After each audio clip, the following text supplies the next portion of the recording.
The Greens are fast becoming a major party in the Australian political sphere. But who are they, and what do they stand for?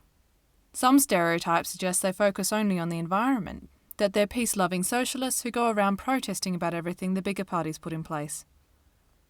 They have been accused of not capable of running the economy, or the important portfolios such as defence and security. Forming in 1972 as the first Green Party in the world, the United Tasmania Group was the forerunner of the present-day Greens, who have representatives at all levels of government.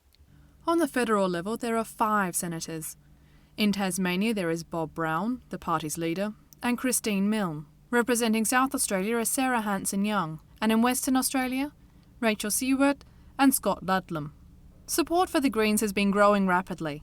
In the 2007 federal election, more than 1 million Australians voted Green, and this year, more than 1.5 million Green votes are expected.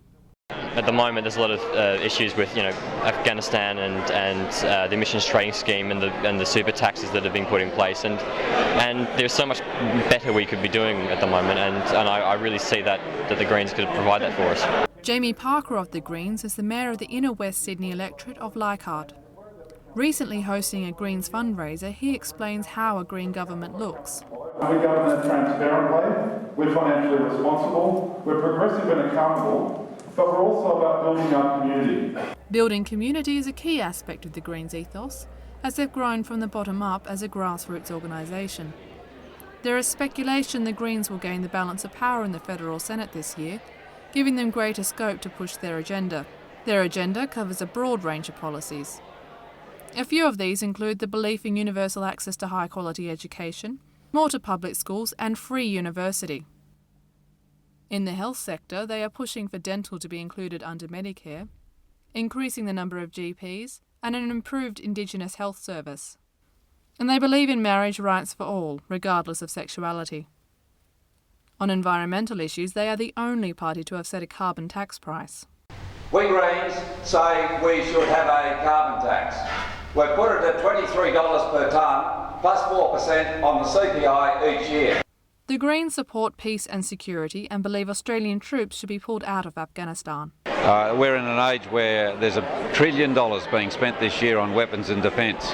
If we spent just a fraction of that on the Afghani people to build their country, to give education, not least to women, to be able to have the things in life that they see all the rest of us having, a lot of that turmoil and destruction would end. Going into the 2010 election, the Greens and the Labor Party secretaries have done a preference deal which has not been supported by either party leader. We're in a democracy. Everybody can make up their mind who they're voting for, and I hope they'll vote Green, and they can equally make up their mind who they want next and the one after that. I vote the way I want to, and I think everybody else should too. The how to vote cards are a byproduct of having to have preferences in the Senate. We've tried to remove that. The big parties won't have it on. And with more than 1.5 million Green votes expected this election, what does Bob Brown attribute the rise of his party to? Well, because the public has the common sense to understand that what we're doing is thinking logically about what is in the public good, what is in the public interest. That ought to be the hallmark of every elected representative in a democratic system. It's not a